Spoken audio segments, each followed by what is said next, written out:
Buenas tardes y bienvenidos una vez más a estas sesiones que tenemos aquí, como dice mi amigo David Monteagudo, mortales hablando de inmortales. Una fórmula que me gusta mucho. Saludo por aquí a los contertulios. David, buenas tardes, ¿cómo estás? Ya que te he mencionado. Hola, hola, buenas tardes. Bien, bien, estoy bien. Bueno, muy bien. María José, que hoy la tenemos desplazada, María José Peña en Málaga. Sí, Málaga.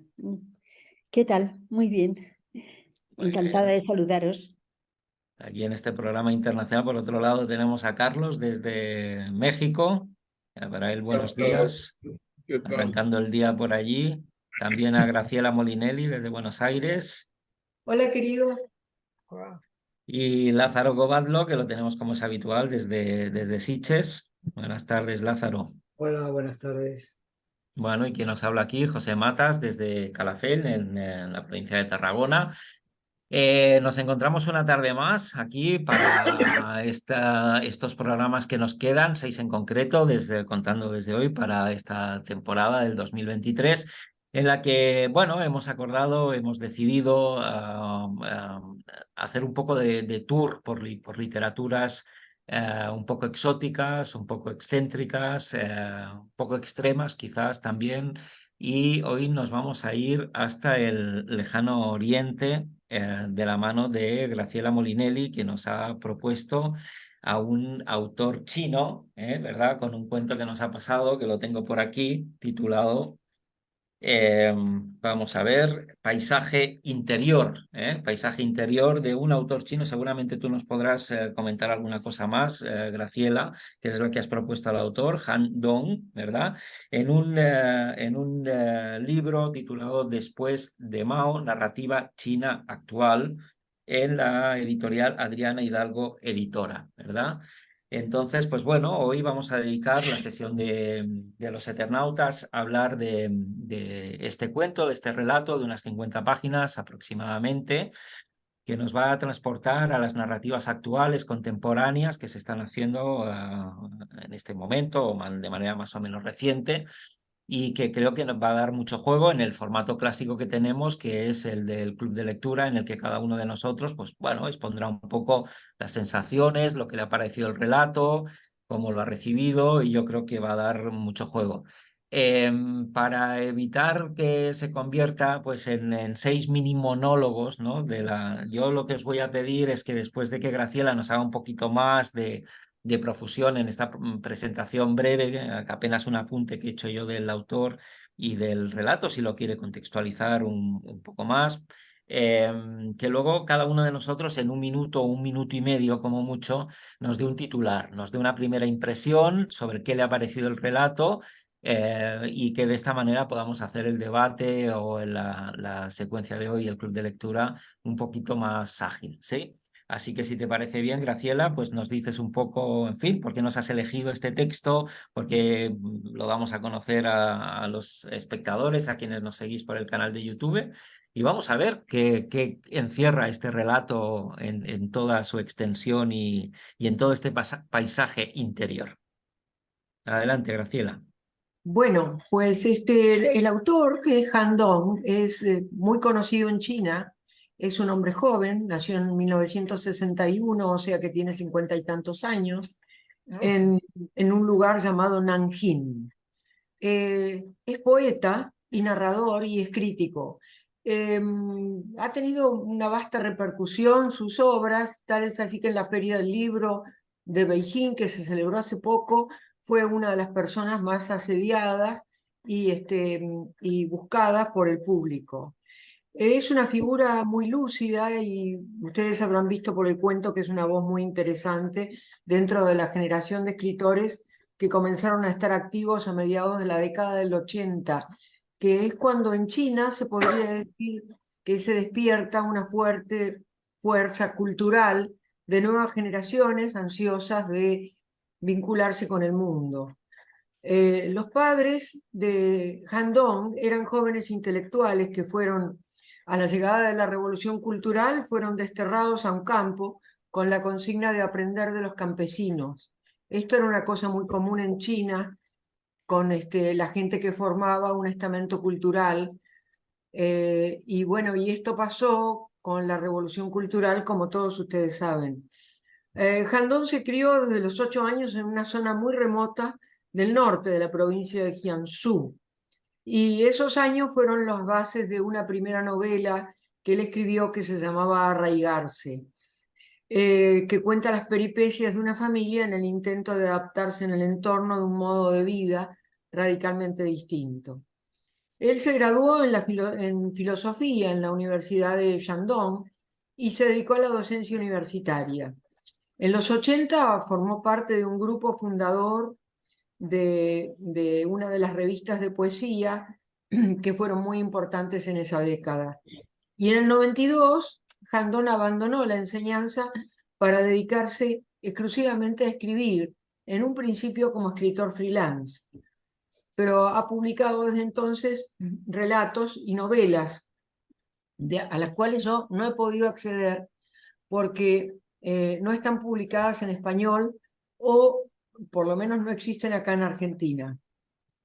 Bueno, yo voy a dar un titular del cuento nada más, como van a hacer todos ustedes, para que así abramos el debate. Lo único que les quiero decir con relación a este cuento es que a mí me ha impresionado profundamente porque algo suponía yo de lo que debía pasar con la multitud de gente que habita la China y las ciudades y lo que está pasando con las ciudades.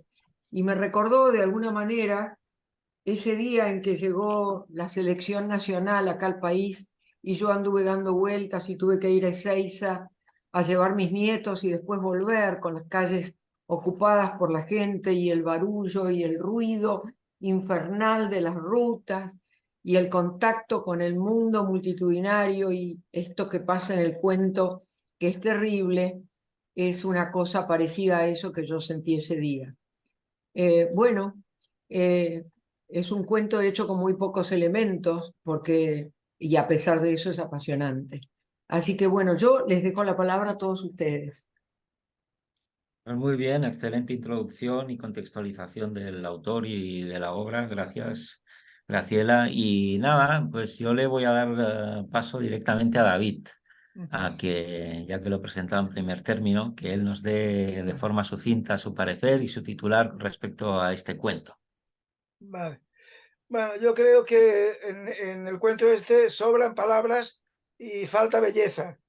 Y creo que si un cuento o una pieza literaria tiene que tener interés por las circunstancias sociopolíticas del país o del entorno, pues es mala señal. Tiene que tener interés por la historia que cuenta y por lo...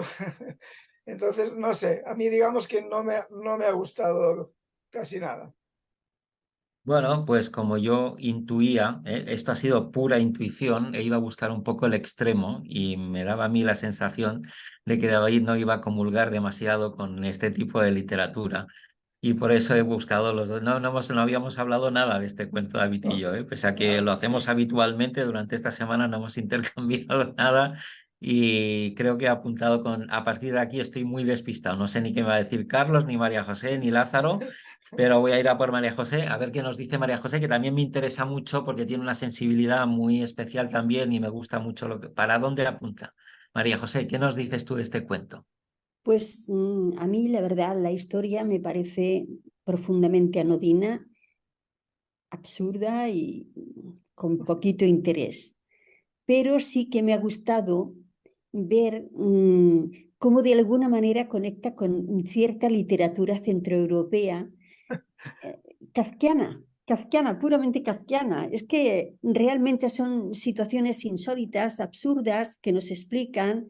Las obras duran una eternidad, se hacen sin programa, el edificio va subiendo de tal manera que oscurece al otro edificio y todo eso que realmente es incomprensible bajo un punto de vista racional, resulta comprensible a la luz de una literatura en que la voluntad es inoperante y no se explica, no alcanza a realizarse. A mí me ha recordado mucho, la verdad, a Kafka.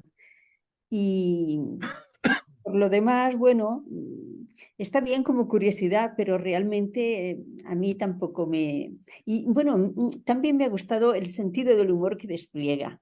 Eso me ha hecho mucha gracia, sí. Pero dentro de todo me parece insuficiente para llamarlo literatura. Bueno, antes de continuar con las opiniones de Carlos y Lázaro y luego dejaré la última para el final, sí que diré, si alguno de los que nos estáis viendo no habéis leído este relato, que yo sí os recomiendo. En definitiva, la situación que plantea es la de una pareja relativamente joven, una pareja china que habita en uno de estos grandes edificios de una urbe que podría ser cualquiera de las grandes urbes chinas, ¿verdad? Que, bueno, sufre la construcción de un nuevo edificio justo enfrente de sus narices, con todas las molestias que esto puede llegar a acarrear desde el punto de vista, pues, del ruido, el polvo, ¿no? Toda la actividad que se despliega alrededor. Y el relato está planteado desde la perspectiva de la mujer, que además está embarazada. Y obviamente ese elemento añade, pues, un grado de tensión dramática mayor a la narración, ¿verdad? Entonces, bueno, no desvelo nada del desarrollo, ni del planteamiento, ni de la mirada con la que se nos cuenta esta historia, que sí, como bien se dice, pues está orquestada con muy pocos elementos, y que de momento, al margen de Graciela, no ha llegado a conquistar, me parece a mí, los gustos literarios de los eternautas. Vamos a ver qué nos dice Lázaro. A mí me ha parecido un buen cuento. No un gran cuento, pero sí un buen cuento. Sobre todo en la última tercera parte, donde ahí sí que aparece la tensión dramática, que no se la ve por ningún lado al principio. Cuando empecé a leer, pensé, uy, esto es un coñazo, ¿no? Así, con tantas descripciones, porque efectivamente sobran palabras, ¿no? Eh, pero no, pero después cuando toda esa parte donde ella se ve asediada, espiada por los trabajadores de la obra de enfrente y su historia con las bombachas, o sea, las bragas, ¿no? Que pone a secar en el balcón y todo eso. Eso tiene también humor, ¿no? Bueno, hay muchas cosas de esas de todos modos, ¿no? Así. eh, es un buen cuento, no es un cuento muy singular. Y lo que me llamó la atención es dónde está China ahí, qué pasa con China, porque ese es un cuento chino, pero parece que ese promocionado como cuento chino es un cuento chino, ¿no? Bueno, yo no sé, no le vi, eso podría pasar en muchas ciudades, incluso, no sé, No. bueno, no sé. Bueno, pero de todos modos, si podía pasar o no en muchas ciudades, es un tema extraliterario, ¿no? Pero, pero sí, yo veo que, digamos, a ver, sí, aquí mismo en Sitges, a ver, aquí en Sitges, derribaron una tienda en la esquina más importante de Sitges y se cayó la casa de al lado, ¿no? Así que eso hace pocos días.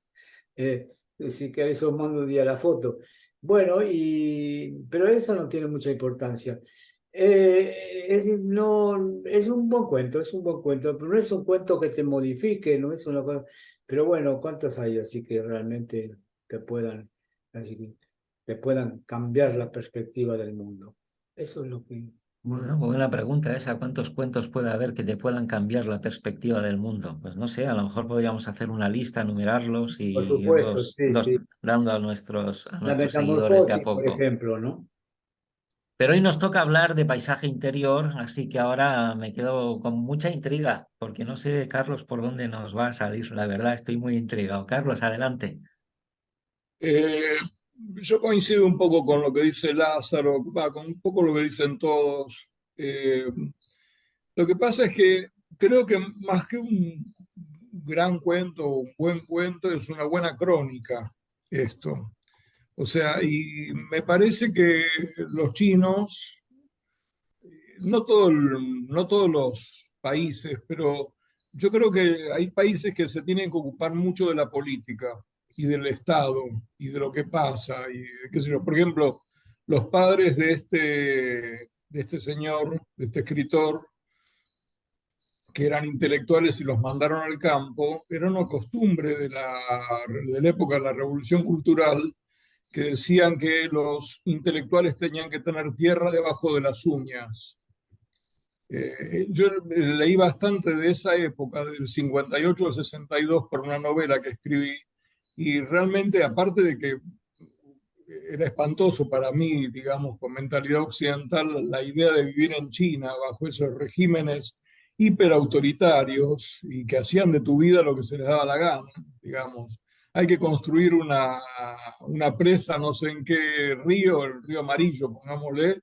Entonces llevaban gente de un campo de concentración, no me acuerdo, no lo llamaban campo de concentración, pero bueno, y tenían que construir la presa y para parar el río, los trabajadores se entrelazaban entre sí, digamos, para tratar de hacer una especie de presa humana para parar un río. Se ahogaban todos, era un desastre. Los chinos, como tienen demasiada gente, han tenido siempre una ideología de poco aprecio por la vida, digamos, por lo menos en esa época, les digo, hasta el 60 y pico. Yo después de eso no leí nada más de China, porque mi novela estaba ambientada en ese momento, entonces... Pero después, por ejemplo, estaba el gran salto hacia adelante, no sé si han escuchado de eso. Sí. Mao decía que podían competir con los países capitalistas en base a la fuerza de su población. Entonces mandaron a hacer diversas cosas que eran imposibles de cumplir. Por ejemplo, tenían altos hornos caseros. Por ejemplo, en el jardín de tu casa, vos te instalabas un alto horno y ahí hacías acero. Era un desastre, explotaba todo iba... Oye, y aparte tenía que cumplir con cuotas de cantidad de producción. Por ejemplo, el carbón, tenía que haber tantas toneladas de carbón de tal provincia, supongamos. Entonces, como no llegaban, le metían piedras al carbón para que pese más, digamos. Entonces, había dichos del gobierno que decían las piedras no son carbón, por ejemplo, ¿no? Como tenían una ideología como una especie de lucha entre el poder Mao, que era bastante arbitrario, digamos, para decirlo suavemente, y los pobres chinos que estaban ahí, qué sé yo. Entonces a mí me parece que es lógico que hagan una crónica, porque digamos, el enfrentamiento, no sé si da para una literatura de gran imaginación, no sé si da, hay como urgencias que llevarían naturalmente a hacer crónicas, no a hacer literatura fantástica, por ejemplo, digamos. Porque yo me acuerdo que antes, de lo poquito que uno leía de literatura china traducida, estaba Lu Xun o Lu Xing, no sé si lo escucharon nombrar, un escritor de los 20 que tenía... Yo leí dos libros de él, uno que se llamaba Diario de un Loco y otro que se llamaba La verdadera historia de A.Q. Y eran mucho más imaginativos. O sea, no me acuerdo nada porque los leí cuando tenía 20 años. Sé que están ahí en algún lado de mi biblioteca perdidos, pero no, digamos, se podían dar el lujo de imaginarse y no estaban urgidos por la presencia de la realidad así tan en bruto, ¿no? Y así tan, ¿cómo podría decir? Como que los presionaba tanto y los sigue presionando, aunque creo que mucho menos, digamos, ¿no? O sea, yo tengo un amigo que trabajaba en Carrefour en una época y entonces hicieron una especie de congreso en el cual participó Carrefour China y los de Carrefour China estaban alarmadísimos por la cantidad de robo que había en sus supermercados. Pero la estadística de robo era ridícula, o sea, supongamos, si en la Argentina el robo era el 8%, los chinos estaban 0,5%, y claro, porque aparte si roban, por ahí le cortan una mano, qué sé yo lo que hacen los chinos, son bravos, digamos, son como los de Singapur, son gente que no se anda con, no que es como cuando fusilan a alguien y que después le dan a la familia para que compre la bala, para que pague la bala que se usó. O sea, qué sé yo. Yo creo que si yo estuviera ahí haría una crónica. Bueno, pues vistas las opiniones, os daré yo la mía. A mí, os voy a decir que es un cuento que me ha interesado. Es un cuento que me ha interesado desde el punto de vista más simple de la semántica de esa palabra, ¿no? Me ha despertado interés. Se lee con suma facilidad, es un cuento que se sigue bien, y al mismo tiempo es un cuento que me ha desconcertado. En varios momentos había cosas que me parecían como absurdas o incluso, no sé, casi incongruentes con la perspectiva que se me había dado, sobre todo de la mirada de esta mujer, que es básicamente la que tenemos. Entonces, el cuento me ha despertado interés sobre todo por esta parte más de la atmósfera opresiva, claustrofóbica en la que nos sitúa y que de alguna manera yo creo que no debe de ser muy distinta de la perspectiva que debe sentir cualquier chino, ¿no? Constantemente sintiéndose observado, fiscalizado, controlado, ¿no? Además, esta mujer tiene como un doble control, o un triple control. Ella que habla de doble o triple seguridad en algunos momentos cuando se defiende de la mirada del otro. En realidad lo peor de lo que le ocurre a esta mujer es que tiene su propio guardián habitando dentro de ella misma.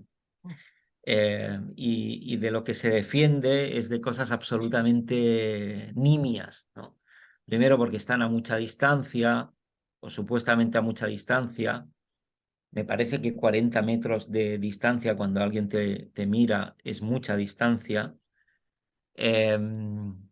Y porque no le importa sufrir cuantos estragos físicos sean necesarios, el calor, la opresión, la asfixia, el encierro involuntario, el control férreo del marido,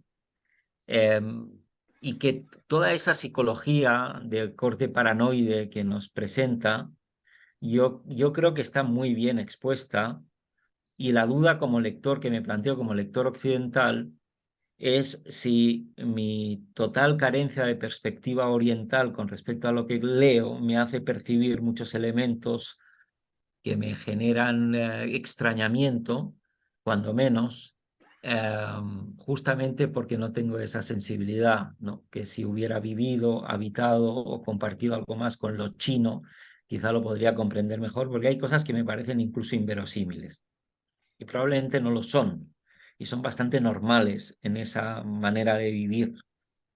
Eh, bueno, en ese interés que me ha despertado el cuento y en ese desconcierto, ¿no? Que tiene mucho que ver con la dimensión más interior de los personajes. Por otro lado, comparto la visión que tenéis de que no es un gran cuento, ¿sí? En ese sentido. Y también comparto que posiblemente es más una crónica, ¿no? Que un cuento en sí mismo, que tendría una estructura más de crónica de sucesos que se van acumulando que de una estructura fielmente narrativa, que no es un cuento, ¿no? Que nos pueda cambiar la perspectiva, pero a mí sí me ha generado suficiente interés como para querer leer alguna cosa más, no sé si de este autor. Y luego, como último, para no extenderme más y cumplir con mi propio mandato, ¿no? Yo creo que una de las virtudes que tiene el cuento en cuanto a la voz es que mantiene muy bien el tono. Creo que el tono está muy bien llevado hasta el final. A mí en el final se me rompe, en las últimas 2 o 3 páginas, cuando acontece el parto. Y no sé, ahí como que hay un cambio de registro, diálogo, todo un poco precipitado, como no sé, como si se hubiera cerrado el cuento ya un poco porque me he extendido y lo voy a cerrar rápido. No sé, no entiendo mucho eso en un cuento de esa dilación, ¿no? Que haya que cerrarlo de una manera, me ha parecido a mí apresurada. Pero entonces ya entro en cuestiones más de tipo técnico y también esas cuestiones de orden técnico me hacen preguntar si no tendrán también o deberíamos tener algún elemento de poner en perspectiva, cuando hablamos de cuestiones técnicas, también el contexto cultural en el que se produce la literatura, ¿no? porque parece que la construcción literaria o la narración de historias tendría que ajustarse a unos principios, como a unas leyes universales y que, ¿no? y que podemos, ¿no? Desde de esos principios universales calibrarlo todo y probablemente no sea así. Y las cuestiones de orden cultural también tengan un significado, ¿no? O un peso a la hora de interpretar. Bueno, yo estoy un poco a medias en Bueno, ese sentido, pero ahora siempre tengo que yo quisiera decir algo entonces, si me dejas. Hombre, a ti ahora te toca por alusiones, te toca Bien. defender el cuento Bueno, y no, pero responder. yo les quiero contar por qué me ha gustado mucho realmente y ha calado hondo. Mira, primero porque hay cosas que tienen que ver con la intimidad de la protagonista, que es la mirada de la gente sobre ella, ¿no? Y la de los padres, la del marido, la de esos vecinos y los tipos de la obra, ¿no? O sea, esta cosa femenina que hace Han Dong es increíble porque las mujeres, creo yo, por mi experiencia debe ser, pero creo que estamos muy preocupadas siempre de la mirada de los otros sobre nosotros, ¿no? Y sobre nuestra intimidad. Y el modo como eso sucede es a veces provoca reacciones y otras veces provoca incomodidades, en fin. Yo creo que esto está muy bien hecho en el cuento. Después hay un tema que a mí me impresionó profundamente, que se refiere al hecho de que la madre siempre quiere proteger la cría que está dentro de ella de cualquier mal, hasta usa flojo el elástico de la bombacha y sin embargo no puede impedir la sordera del chico y esto está ocasionado de alguna manera por el destino, porque es el lugar donde vive, es el gobierno que destruye, es la gente que usa el taladro y la sordera aparentemente es el resultado de esos golpes o de eso que se ha venido sintiendo en el interior de ella durante todo su embarazo. Después hay dos temas que a mí se han vinculado con mis propias fobias y que por eso realmente todavía me tienen sumamente impresionada y pensativa. Una es el ruido de los otros, el ruido provocado por la gente, por el crecimiento desmesurado del hombre sobre la naturaleza, el hecho de la destrucción total de la naturaleza, levantar los árboles, cerrar los ríos, secarlas de qué sé yo, mover las montañas, excavar, taladrar, y todo eso que me provoca como una sensación de enorme incomodidad cada vez que lo tengo que presenciar, ¿no? Y la otra cosa es el hecho de la reflexión que me provoca todo eso sobre lo que los humanos hacen con el mundo en esta época contemporánea. Y también ayuda el que yo nací en una provincia donde tenía un jardín, tenía un fondo con una higuera, tenía un patio con una parra, tenía animales domésticos como perros y gatos, y había siempre un gran silencio, porque casi no habían coches en esa época en que yo era chica, y jugábamos en la vereda, y todo eso ha desaparecido. Yo extraño muchísimo más todo eso desaparecido que toda esta tecnología que tengo ahora, que el teléfono, la televisión, la computadora, qué sé yo, no sé qué daría para volver a tener otra vez esa infancia. Y la otra cosa que me ha parecido buenísimo del cuento fue los toques chinos, o sea, el saber, de alguna manera saber, cómo los vecinos te pueden arrojar, patearte la puerta, romperte la puerta, arrojarte basura, qué sé yo, que eso me parece algo como que los chinos, en ese régimen autoritario, necesitan de alguna manera manifestarse socialmente para tomar por su propia mano algunas cosas o algunas libertades, porque evidentemente el hecho de no tener libertades hace que tengan otras libertades, como estas, por ejemplo, arruinar al vecino o alegrarse de la desgracia ajena, cosas que creo que a nosotros no nos suceden, o por lo menos creo que no nos sucede. Uno no sabe nada del otro, realmente, o sabe muy poco. Bueno, esto es lo que le quería decir del cuento, y yo realmente lo he leído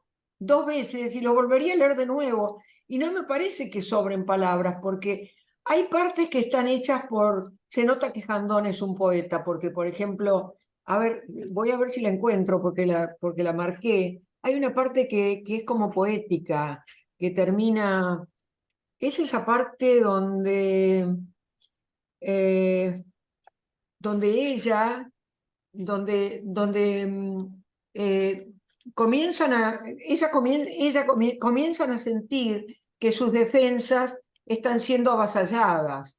O sea que las defensas que ellos han interpuesto contra el exterior van desapareciendo, ¿no? Y entonces, cómo lo que a ella le queda es el abrazarse a su marido, porque afuera está ese mundo exterior que está lleno de ruido y que está dominado por otros. Entonces, ahí está el título de Paisaje Interior, ¿viste? Que yo creo que tiene que ver con esa parte del cuento, ¿no? El paisaje interior es el último refugio que tenemos todos frente al ruido de los demás, incluso el ruido de nuestra propia casa, el ruido de la gente que habita alrededor. Yo no sé si Tengo el el hecho párrafo de... aquí localizado, Graciela, si quieres que lo lea, donde aparece el título. Sí, ¿cómo Está en la dices? página, que tengo localizado el párrafo donde aparece Sí. el título. Ah, No sé bien. Bueno, si entonces, quieres que lo lea. tú lo lees, sí. Bueno, ya está, yo terminé, tú lo lees. Está bien. Dice así, si es así, el párrafo al que te refieres está en la página 59, en el párrafo central, que dice, fue al baño y en vez de volver de inmediato a la cama, entró en una habitación que daba al sur, cuyas cortinas no estaban corridas. Se quedó un rato ahí y luego, cuando estaba por volver al living, vio un fulgor rojo en el andamio. Sobre la columna de cemento a oscuras se reflejaba el contorno borroso de la cabeza de una persona fumando. Se había limitado a cambiarse a una posición más oculta, pero no había abandonado su perturbador empeño.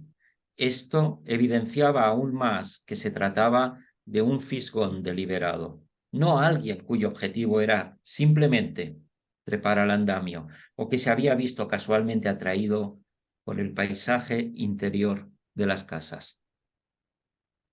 Muy bien. Bueno, me parece que el comentario de Graciela fue el más justo de todos, ¿eh? Y sobre todo, sí que es cierto que es el reflejo de una mirada femenina, ¿no? Que además es un gran mérito, siendo que el autor no es una mujer. Está bien, eso es cierto. Eso no quita que lo que pienso que no es un super cuento, pero que sí es un buen cuento. Y contradiciendo, en contra de lo que dijo José, a mí me parece que la mejor de todos son las páginas finales, donde realmente sí que pasan cosas, ¿no? Bueno, pasan cosas todo el tiempo, pero cosas muy aburridas, muy así, ¿no? Y bueno, hacia el final, donde el albañil o el trabajador este se pone a hacer piruetas ahí sobre, ¿no? Y uno ya adivina que se va a ir, ¿no? Así que eso ahí hay cierta tensión dramática, ¿no? Y ella que lo mira así, ¿no? Y mientras está gestando en su interior ese niño. Ahora, dos cosas. Lo que sí no me terminó de convencer es la traducción, claro, no sé cómo sea, Claro. pero no me terminó de convencer porque, por ejemplo, ahí dice que el trabajador ese se puso a hacer un show, ¿no? A ver, digamos, ¿cómo que show? ¿Qué manera de traducir esto? No sé si en todo caso una exhibición, ¿no? Así que, y así hay otras cosas que ahora no me acuerdo, pero que me chocaron, ¿no? En la traducción, ¿no? Pero eso en todo caso es sacable el traductor, no sé cómo será escrito en chino. Y lo que sigo insistiendo, no veo que hay de China ahí, no sé, pues yo tampoco conozco China, nunca estuve en China y no creo que llegue a estar alguna vez en China, pero lo único que tengo que decir es que me han contado muchos cuentos chinos. Y vuelvo a insistir saliendo que si podéis ver esa película, Un cuento chino, la película argentina. Pero bueno, sí. Pero bueno, no veo que eso puede pasar en cualquier lugar.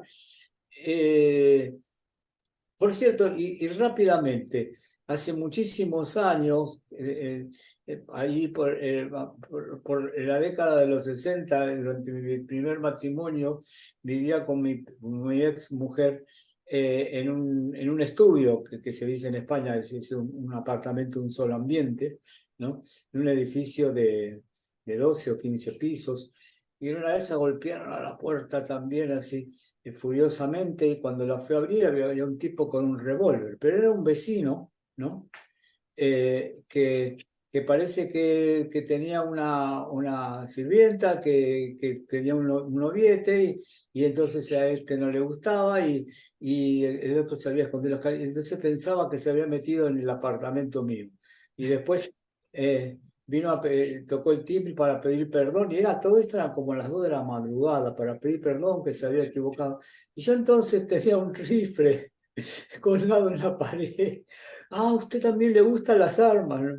Y me cuenta que era un completo. Ah, y además lo acorraló al otro, y también le apuntó con la pistola. Y bueno, y esas cosas pasan realmente. No me quiero extender en esto porque nos vamos por las ramas, pero estas cosas pasan creo que en todos lados. Y esto pasó en Buenos Aires, en el barrio de Villa Crespo, Graciela. ¿Sabes qué? Yo estaba acordándome porque ese uso del rifle con el balín me hizo acordar a ti, porque digo, esto es una cosa que haría Lázaro. Bueno, sí, a mí me gusta. En una época me gustaban las armas hasta que cambié de ideología, fui un tipo que compraba antigüedades y cosas. Tenía armas antiguas y tal, ¿no? Así, tenía ese rifle, que no era con balín, era un calibre 22. Yeah. Pues yo quería insistir un poquito en lo que he dicho antes, que me ha sorprendido mucho la falta de racionalidad. A mí me costaba trabajo meterme en la historia porque me resultaba inexplicable. No sé si esto puede ocurrir. Es verdad que a veces se dan en la vida situaciones inexplicables, casi esperpénticas, pero es que allí se consideraba como dentro de lo normal. ¿Y cómo puedes meterte en una historia donde todo es absurdo, donde no tiene lógica? ¿Cómo pueden estar toda una legislatura de un alcalde haciendo un edificio para luego en la siguiente candidatura de alcalde revisar todo lo que se ha hecho? Bueno, no me lo podía tomar todo en serio, he puesto ese ejemplo, pero creo que el cuento está lleno de otros. Entonces, no podía tomármelo muy en serio el cuento. Lo leía, pero no conseguía meterme dentro. Es verdad que hay algunas cosas en las que uno puede detenerse, y Graciela lo ha hecho admirablemente bien. Ha hecho un análisis muy sosegado y muy profundo, y yo no he sabido hacerlo, lo he pasado un poco por alto.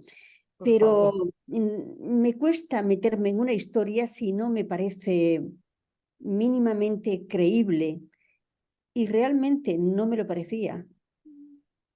No me lo parecía. Coincido, eso sí, con Lázaro en que yo creo que el final es lo más lógico que hay en toda la historia, lo más natural y lo más consecuente que se va diciendo a través de las páginas, lo que parece que responde al entendimiento. Todo lo demás, la verdad, me parece caótico, me parece desproporcionado, me parece ininteligible. Lo veo raro. Pues Sí que me hubiera aprovechando que hay interesado. un médico en la sala, yo Sí que me hubiera interesado mucho conocer ciertos perfiles de China a través del cuento, pero tampoco los he visto, ¿eh? Y a mí sí que me interesan, porque me parece que la obra debe estar conectada con su tiempo, pero ahí no lo he sabido ver. No me parece que la obra sea tan autónoma como para poder entenderla fuera de su contexto. Bueno, de eso ya hemos hablado alguna vez, no tiene mayor importancia. Pero esos perfiles que yo hubiera agradecido tampoco los he sabido ver. Así que, bueno, interesante leer algo procedente de China, pero, en fin, espero leer algo que me guste más. Yo decía que aprovechando que hay un médico en la sala y dado que ya hay cierta convergencia en cuanto a que el final del cuento parece como lo más convincente, cosa que a mí no me lo ha parecido. Yo no sé si por estar expuesto al ruido, a los decibelios que pueda generar una obra que se produce en un edificio en construcción a 40 metros del lugar en el que uno vive puede llegar a provocar la sordera de un neonato. En Wow. fin, esto me desconcierta. No sé si Carlos me podrá corregir. Yo, francamente, diría que no es así. Y el cuento trata de establecer esa conexión, aunque no lo dice de manera expresa, pero trata de establecer esa conexión, que me parece muy lícita y muy legítima, porque yo no sé hasta qué punto entender esa sordera del niño, porque en el cuento hay algo muy interesante que nadie ha mencionado todavía, que es el tema del futuro. Mucha de la fantasía que pasa por la mente de esta mujer con perspectiva paranoide tiene que ver con el futuro, como sus vecinos en el futuro, pues los joderá cuando ella abra sus obras o inicie sus obras. Cómo será ese niño en el futuro, cómo le condicionará el futuro, el tema del futuro. Y yo creo que ahí hay una semilla importante porque posiblemente esta sordera pueda tener más una interpretación en términos simbólicos y sea deseable. Quizás sea deseable alguien que en el futuro no sea tan sensible a los ruidos del exterior, si es que el exterior se puede entender como los mensajes, como la intoxicación que un sistema de corte fundamentalista como es el sistema chino tiene sobre los ciudadanos, ¿no? Entonces, alguien que ya no va a oír, alguien que ya no, que de alguna manera está ¿no? impune porque el ruido ya no le va a afectar, quizá no sea alguien enfermo, sino alguien que pueda salvarse. Y yo creo que ahí hay una cierta clave que posiblemente no tiene que ver con esa sensibilidad femenina que mencionaba antes Graciela, que está muy centrada en el personaje y que por otro lado a mí, la verdad, en fin, sí que es cierto que esa mirada de los otros posiblemente tenga una mayor relevancia en términos femeninos, pero no tiene por qué tampoco, no sé, yo lo que he visto es alguien muy pendiente de los demás y sobre todo de una mirada que tiene un cierto componente erótico, ¿verdad? Porque ella se siente amenazada en su intimidad y le da una contextualización erótica a esa mirada, que voy a añadir también, a mí el cuento, a diferencia de lo que decía María José, que a mí yo entraba en el cuento, pero había cosas que me sacaban de él, como en el párrafo que he leído. O sea, que en el párrafo que he leído la tipa pueda ver a 40 metros de distancia cómo en la oscuridad alguien enciende un cigarrillo, le da una calada y pueda ver su silueta recortada contra... A mí eso me parece un zoom de 600. Y la Entonces, dentadura también, comenta la dentadura. ¿perdón? Y la dentadura también. Bueno, no sé, o La sea, dentadura también, el comentario está así. entonces, claro, es una de las, yo si tengo que buscar una deficiencia técnica al cuento, la tiene en cuanto a que el uso de la focalización y de la perspectiva se pierde en algunos momentos. El narrador nos presenta un cuento completamente focalizado en la perspectiva de esta mujer, pero de vez en cuando pues le viene por gusto decirnos qué están pensando los obreros o qué están haciendo los obreros cuando esta mujer no lo puede ver desde su perspectiva. Entonces ahí tendría que haber sido un poco más riguroso desde el punto de vista técnico y mantenerse en la perspectiva o ofrecernos una visión mucho más polarizada y permitiéndonos viajar hacia lo que está pasando con los obreros y también asistir a lo que ellos piensan. ¿No? Pero no, nos da la perspectiva de ella y de vez en cuando hace como salidas, ¿no? extemporáneas que a mí me sacaban del cuento en cuanto a esos niveles de matización que son propios del narrador omnisciente, del que está narrando, pero que en este cuento yo creo que le hacían perder rigor y a mí me sacaban un poquito de él. Pero bueno, el cuento está dando para mucho debate. No sé si Carlos o David queréis añadir alguna cosa más y con esto Perdón, estaríamos cumpliendo.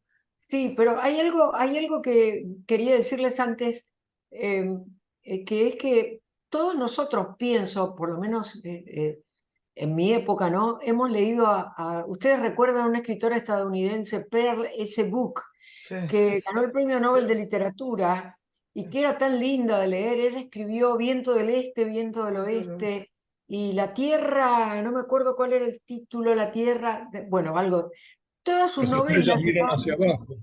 estaban centradas en China, porque en realidad ella nació en Estados Unidos, pero vivió toda su vida en China porque sus padres eran misioneros y ella también fue misionera y tenía un nombre chino, se llamaba algo así como Sai Yen o algo así.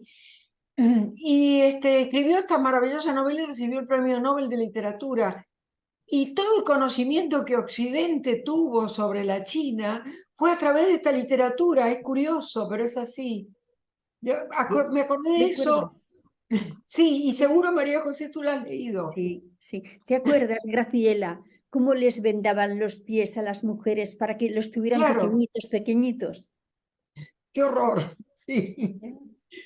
sí. Y tantos Eh, detalles. Es verdad que aprendimos, que tuvimos un cierto conocimiento de China, a través de aquel libro, a través de Sí, él aquel libro y escribió de los como 3 o 4 sucesivos. novelas sobre China. Hubo una muy conocida que ganó el Pulitzer y después le dieron el premio Nobel. Y yo me acuerdo que esas novelas se leían en mi casa. Y yo las he leído, claro. Eran apasionantes. Sí, Claro, Vamos pero a ver, David. sí, yo es que lo que quiero comentar es que en contra de algunas cosas, algunas afirmaciones que se han hecho aquí, yo creo que este es un cuento precisamente muy chino, Muy muy chi- chino.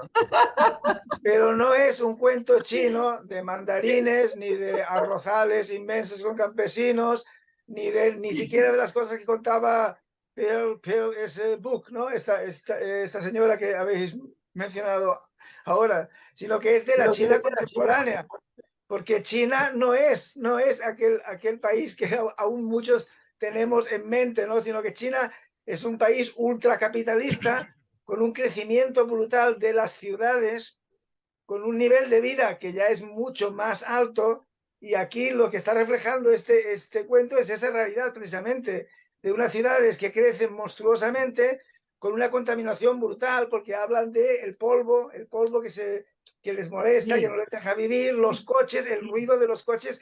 Hay un tránsito brutal, o sea, ya no es aquella China en la que cada familia tenía una bicicleta en la que llevaban todos los... No, o sea, ahora, y claro, aquí se ve precisamente eso. En este cuento se ve que unos simples obreros, como es el marido de ella, que es un obrero, pues viven en un piso más o menos capitalista, con las comodidades, con el cuarto de baño, con la nevera, tal y cual, pero luego resulta que todo eso pues es una cosa un poco chapucera, y que cuando construyen otro edificio al lado se producen grietas, y claro, no se puede protestar contra un sistema, aunque en teoría hay una las vecinas que está recogiendo firmas para ver si consiguen las suficientes firmas para que no construyan ese edificio delante. O sea que al parecer hay mecanismos supuestamente democráticos para que, si hay suficiente, pues que se pueda promover algo así,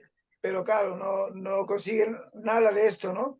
Entonces Pero aquí arquitectos se ve también debe haber. precisamente esa realidad, esa realidad está perfectamente retratado de la China actual, que es un país, pues eso, ¿no? En el que va muchísima gente hacia las ciudades, están creciendo desmesuradamente, y que la gente ya tiene acceso a unos bienes de consumo, a un modo de vida principio muy parecido al capitalista, o como digamos capitalista, pero luego con todas estas cosas raras que surgen de que es un sistema capitalista con mucha gente que se ha hecho rica de golpe, que han pegado el pelotazo, hay muchos nuevos ricos, está lleno. Tú vas a cualquier ciudad china, y tú ahí te encuentras, como en Nueva York o como eso, todas las tiendas más importantes de las marcas que todos conocemos están ahí igual, y todo es un tipo de vida completamente capitalista. solamente que, claro, con unas contradicciones por ser bajo un régimen autoritario, en el que resulta que cuando ocurren ciertas cosas tampoco puedes protestar, porque yo creo que precisamente es un cuento chino, muy chino precisamente, pero Y claro, con chino un añadido, contemporáneo, diría yo, con un chino Bueno, añadido, y es contemporáneo. que perdón. apuntaré una cosa a lo que ha dicho David. En mi mentalidad de cómo es lo oriental, por lo menos tal como yo lo concibo, a diferencia de lo occidental, en occidental prima lo individual sobre lo colectivo. Cada uno mira para su ombligo y mientras yo esté bien, pues luego ya vendrá lo segundo. Mientras que en lo oriental parece ser que la mentalidad colectiva y del bienestar colectivo siempre ha tenido como una preponderancia por encima de lo individual, pero en este cuento no pasa así. O sea, en este cuento, la mentalidad en cuanto a la dimensión individual colectivo es totalmente la occidental. Esta tipa está preocupada por ella, por su niño, por su situación, por completamente centrada en ella y pierde completamente la perspectiva de lo colectivo, ¿no? Y eso también me ha sorprendido, simplemente para apuntar a lo muy chino que es el cuento en cuanto a que esa chineidad, si le podemos llamar así, está muy centrada en lo actual o en lo reciente, en lo moderno. ¿Qué querías decir, Lázaro? Sí, no, yo quería, cuando se estaba hablando de la estación de China y todo eso, quería volver al cuento en sí. No, pero como tú has introducido otra cosa, también quería hacer la salvedad de que cuando se habla del Oriente, hay muchos Orientes, porque claro, no es lo mismo, por ejemplo, Arabia Saudí que Japón, ¿no? Obviamente. Y China no es igual, incluso digamos en el sudeste asiático, donde ahora está mi hijo menor. Es muy diferente Laos de Camboya, que está ahí debajo. Pero en fin, eso es otra cosa. Volviendo al cuento en sí. A ver, como dije antes, me pareció que es un buen cuento, pero nada del otro mundo. Ahora bien, ¿qué es lo que le encuentro? Que lo encuentro como muy llano, ¿no? En general, lo llano no va, no te conmueve mucho, ¿no? Más bien te lleva al adormecimiento. Imaginemos justamente una gran llanura, ¿no? Así que, claro, que se rompe la perspectiva cuando aparece una pirámide, como, digamos, como en Egipto, ¿no? En medio del desierto. Pero es completamente, lo encuentro muy llano hasta la última parte, donde realmente sí que pasa algo, ¿no? Eh, y, además no le veo que sea para nada surrealista, sí que tiene un poco de sentido del humor, ¿no? Tampoco se pasa. Pero casi todas las situaciones que ocurren en la trama de ese cuento me parece que son perfectamente trasladables a, no sé, por lo menos a la vida que tenemos aquí, nuestros ambientes. Volviendo a lo que el cuento que decía que es llano, ¿no? En general, a mí me parece que en una narración es importante, o por lo menos es lo que es como diríamos, mi ideología sobre la narración, eh, y enseguida ir al grano, ¿no? Y cuando yo cojo no sé, una novela, un cuento y empiezo a explicar que la mesa era de caoba y un poco de polvo se quedaba en un costado, pero había un jarrón que, bueno, uy, Dios mío, ya me tengo que aguantar toda esta escenografía para ver qué es lo que pasa, ¿no?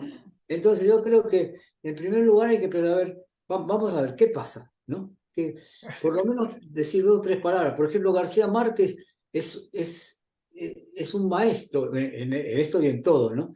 García Márquez empieza, digamos, con 100 años de soledad, explicando que cuando el coronel Buendía estaba frente al pelotón de fusilamiento, ¡oh! Ya, un tipo que lo van a fusilar, se acordó del día que su padre lo llevó a ver el hielo y de ahí desenvuelve el hilo. Es una maestría formidable, ¿no? Y continuamente pasan cosas, ¿no? Podían pasar menos y también estaría bien, pero tampoco está mal que pasen, ¿no? Pero bueno, cuando de pronto, eso es lo que yo le encuentro y me parece que es importante, ¿no? Que cualquier narración, tratar de eludir lo llano, ¿no? En Pero fin, fíjate, Lázaro, que para mí este cuento arranca con una situación de tensión dramática. El narrador nos introduce ya en una incomodidad muy fuerte con respecto a la Sí, persistencia de unas obras continuas y ahí hay una situación que perturba mucho a la voz. Por lo tanto, no es, ahí para mí hay acción y hay una acción posiblemente que me interese mucho más, ¿no? Que cuando el tipo está ahí con el cable que está a punto de caerse, que ya te digo que para mí cuando he visto eso me ha parecido algo naif y no me ha despertado ninguna, o sea, a mí el cuento se me ha caído al final, ya os lo digo, no me ha gustado nada cómo ha planteado ese cierre en el que han empezado a pasar cosas de manera precipitada cuando todo había transcurrido en el interior de ese personaje, porque aunque el párrafo que he leído situaba la perspectiva del paisaje interior, en lo que ocurre dentro de las casas, el verdadero paisaje desolado, atormentado, crítico, ¿no? Muy opresivo, está en el interior de esa mujer, ¿no? Y en el interior de su interior, con ese nuevo ser que está creciendo. A mí ahí, yo sí veo que están pasando cosas. Y yo sí aprecio cuando hay una tensión intersubjetiva, ¿no? Esa mirada que se encuentra ella con la mirada del otro que la está mirando. Ahí para mí hay mucha tensión sin necesidad de que haya alguien que esté bueno, apuntando ahí con un sí, por arma. supuesto, ahí sí, a partir de ahí sí. Pero es que el cuento arranca con esa perturbación, arranca con esa incomodidad, con ese hastío de las obras persistentes como algo, ¿no? Que ocurre y va a ocurrir y va a seguir ocurriendo. Y es alguien que está en una perspectiva donde pasado, presente y futuro confluyen en una afectación que no le permite una oxigenación vital, ¿no? Bueno, a mí eso sí me conecta con lo chino, o por lo menos con lo que yo sé de lo chino, que es muy poco, porque lo que nos llega de China normalmente son muy malas noticias siempre, ¿no? Carlos, ¿tú no has apreciado nada más que al principio? No sé si Eh, quieres decir alguna cosa. sí, yo creo que el cuento y el otro cuento también eh, reflejan mucho el traslado de una sociedad campesina, porque los chinos tenían una sociedad campesina durante siglos y hasta no hace tanto, digamos, a un sistema capitalista. Es decir, los chinos tenían tan arraigada, creo que el 80%, una cosa por el estilo, de los chinos vivían en el campo hasta, digamos, hasta la revolución o hasta bastante después de la revolución incluso. Y a tal punto era esto que por ese motivo era muy común el femicidio infantil. O sea, como las mujeres no eran brazos buenos para trabajar en el campo, se las liquidaba de bebés, era muy común, a tal punto que en algunos lugares había un sistema de recolección de cadáveres, o sea, si quieren hacer un cuento, en Shanghái, por ejemplo, parece que para que no anden por ahí los cadáveres, había un sistema de recolección. El caso es que para mí el ruido es una representación de la ciudad que enferma, y debe haber una nostalgia por el campo, digamos, el campo chino, que en este caso está mencionado medio por encima. En el otro cuento, en este de la mujer de Zheng el mayor, el de Wei Wei, se ve mucho más, porque el personaje deja a su mujer en el campo, a su esposa, se va a la ciudad y se mete con una semiprostituta, se casa o algo por el estilo, y finalmente el lugar donde él renta, donde lo alojan, la familia que lo aloja, a él y a sus hermanos, qué sé yo, había más gente, se dan cuenta que no pueden soportar esa situación por falta de moral. Y eso también me parece que es muy campesino, digamos, ¿no? Como la mentalidad campesina que es más bien conservadora y moralista, es muy distinta de la mentalidad de las ciudades. En China y en cualquier lado, ¿eh? No creo que sea una particularidad de los chinos. Y el crecimiento urbano fraudulento, digamos, también pasa en todos lados. Tampoco, por ahí en China pasa más, porque crecen más que otros países, pero en mi experiencia en Argentina no son todos todo trigo limpio, digamos, y en ningún lado, yo creo, acá en México tampoco. Veo que se hace obra por todas partes y sin los permisos adecuados, etcétera. Y entonces a mí me parece que todo esto del ruido remite a este crecimiento descomunal en contraposición a la tranquilidad bastante pobre, por otro lado, de la vida campesina.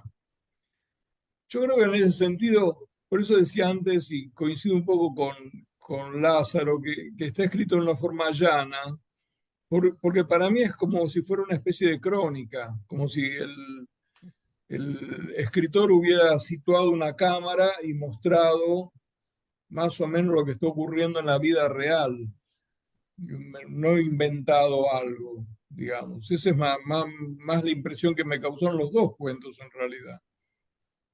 Pero más todavía el otro. El otro es como más llano todavía, si se quiere. Como que no tiene picos emocionales. O si los tiene son como, digamos, muy ligeros, muy sutiles. Probablemente corresponda a una mentalidad que uno no tiene. Uno está acostumbrado a las películas donde se matan a golpes y a tiros y qué sé yo, y por ahí para los chinos, esto que estamos leyendo con nuestra mentalidad occidental sea así descojonante, digamos, como, no sé qué quiere decir eso, pero como explosivo, digamos, ¿no? Así que no sé, por ahí hay que ver si no es una problemática de los lectores más que del escritor. La problemática de los lectores es la misma que del escritor. Sí, pero estamos como deformados, a mí me parece, como que nos vamos, no sé si no les pasa a ustedes ver tanta acción, ¿no? Por ejemplo, John Wick. La otra vez estaba leyendo que John Wick en las 3 o 4 películas mató 294 personas. ¿Quién, perdona? ¿Quién? Sí, o sea, en las 3 películas mata de 80, de 90 personas por película. ¿Pero quién, Y quién has dicho? eso yo creo que te distorsiona la percepción, ¿no? Por ahí uno se ríe, pero Perdona, ¿se me escucha? ¿Se me estás escucha? esperando que maten, y que maten así, que un solo tipo mate a 20. Así, qué sé yo, es como, hay una distorsión y bueno, nos van educando, somos parte de ese experimento, digamos. Yo no sé cómo leen los chinos y qué ven en la televisión. Probablemente vean lo mismo o peor todavía, ¿no? Pero no sé. Pero os parece Perdón, absurdo. que quiero saber si a mí se me escucha. Sí, Se sí te que se te escucha, escucha. Lázaro. Ah, bueno, Carlos, ¿a quién mencionaste que mataba 20, 200 personas, no sé cuántas, que no te escuché John bien? Wick es ¿Quién es? una película con Keanu Reeves, John Wick. que ya salieron 3. ¿Eh? Ah, Es totalmente inverosímil. Es como, es muy oriental también en algún sentido. Los japoneses les encanta. Yo me acuerdo de las películas de Kitano, no sé si se acuerdan de Kitano, que tuvo un Sí, cierto éxito en los 90, 2000. sí. El tipo mataba, no me acuerdo a quién, con unos palillos de comer estos, de los chopsticks. Sí. Se los clavaba en el ojo, qué sé yo, no decía, estos japoneses son terribles, ¿no? Gitano. Es muy, muy Muy Godzilla. bien. Chicos, deberíamos ir cerrando. No sé si alguno quiere hacer algún apunte más, pero se nos pasa la hora. Así que, bueno, yo quiero agradecerle a Graciela que nos haya traído este cuento. La verdad, a mí me ha interesado, lo he disfrutado. Y en la perspectiva que nos irán dando los siguientes programas, quizá podamos ir descubriendo también si lo que nos ocurre con estas literaturas exóticas, extremas, en realidad tienen más que ver con que nuestra mirada, ¿no?, es demasiado occidental y no tenemos suficiente sensibilidad, ¿verdad?, para ciertos matices. No sé si queréis decir alguna cosa más. Pues si no es así, cerramos el programa de hoy. Os agradecemos a los que nos seguís y nos veis y escucháis a través del canal de YouTube. Os instamos a que le deis al me gusta en el programa, que nos hagáis comentarios y propuestas también para que las podamos incluir en próximos capítulos de Los Eternautas, los mortales hablando de inmortales, a veces de mortales e inmortales chinos. Hasta la siguiente y muchas gracias.